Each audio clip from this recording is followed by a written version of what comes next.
पूरे देश में कई राज्यों में चुनाव हो रहे हैं, कहीं पर उपचुनाव हो रहा है तो कहीं विधानसभा का चुनाव हो रहा है। जैसे कि जम्मू कश्मीर, हरियाणा और राजस्थान के कुछ जगहों में जो है विधानसभा में उपचुनाव हो रहे हैं। इस बीच सभी पार्टियां अपना कमर कस रही हैं और इस बीच राजस्थान में, जम्मू कश्मीर में और हरियाणा में सचिन पायलट जो कांग्रेस में राजस्थान के सिरमौर हैं, वो अपनी जनता के बीच जा रहे हैं और जनता से वोट की मांग कर रहे हैं ताकि आने वाले समय में जो है कांग्रेस की सरकार बन सके। इस बीच सचिन पायलट जम्मू कश्मीर पहुंचे और उनका भाषण तेजी से वायरल हो रहा है। क्या कहा है उन्होंने अपने भाषण में, बताऊंगा आपको विस्तार से। नमस्कार, मेरा नाम ऋषभ है और आप देख रहे हैं संवाद भारत का, भारत के लिए।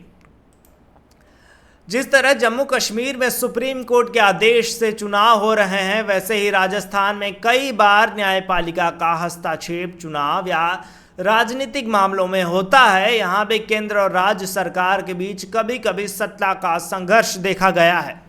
सचिन पायलट इस बात को जोर देकर कह रहे हैं कि अगर सुप्रीम कोर्ट का आदेश नहीं होता तो चुनाव नहीं होते। राजस्थान में कई बार देखा गया है कि जनता का विश्वास न्यायपालिका पर रहता है और जब राजनीतिक अस्थिरता होती है। जम्मू कश्मीर में कांग्रेस और नेशनल कॉन्फ्रेंस का गठबंधन ठीक वैसा ही है जैसा राजस्थान में कांग्रेस की बीजेपी के खिलाफ लड़ाई है।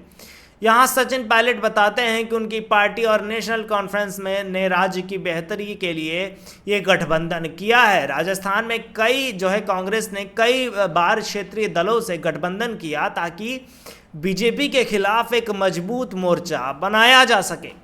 जम्मू कश्मीर में राज्य का दर्जा बहाल करने का मुद्दा भावनात्मक और राजनीतिक रूप से दोनों रूप से अहम है। इस तरह राजस्थान में भी जब स्थानीय मुद्दे जैसे पानी, बिजली और रोजगार की बात होती है तो जनता भावनात्मक रूप से इससे जुड़ती है। पायलट ये समझाने की कोशिश कर रहे हैं कि जब जनता के अधिकार छीने जाते हैं तब बदलाव की मांग करती है जनता। राजस्थान की राजनीति में यह भी देखा गया है कि जब जनता के मुद्दे अनसुने होते हैं तो बदलाव की मांग होती है। सचिन पायलट ने बीजेपी की आलोचना की और कहा कि उन्होंने 10 साल तक कश्मीर में कुछ नहीं किया, फिर भी आज वही वादे कर रहे हैं। ये बात राजस्थान की राजनीति में भी फिट बैठती है, जहां बीजेपी और कांग्रेस एक दूसरे के वादों और कार्यों की आलोचना करती हैं और पायलट यहां स्पष्ट करते हैं कि जनता बीजेपी की राजनीति और उनके वादों को समझ चुकी है और वही भावना राजस्थान में भी कई बार दिखाई देती है। कांग्रेस और नेशनल कॉन्फ्रेंस के बीच फ्रेंडली फाइट का उल्लेख भी राजस्थान के संदर्भ में समझा जा सकता है। कई बार चुनावों में सहयोगी दल एक दूसरे के खिलाफ लड़ते हैं लेकिन बाद में साथ मिलकर सरकार बनाते हैं।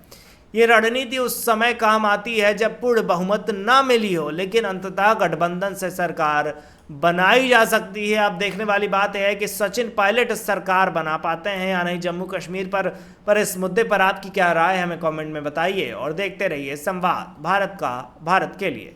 क्या आप भी मेरी तरह न्यूज एंकर या रिपोर्टर बनना चाहते हैं? या फिर आपका सपना है बड़े न्यूज चैनल्स में काम करने का?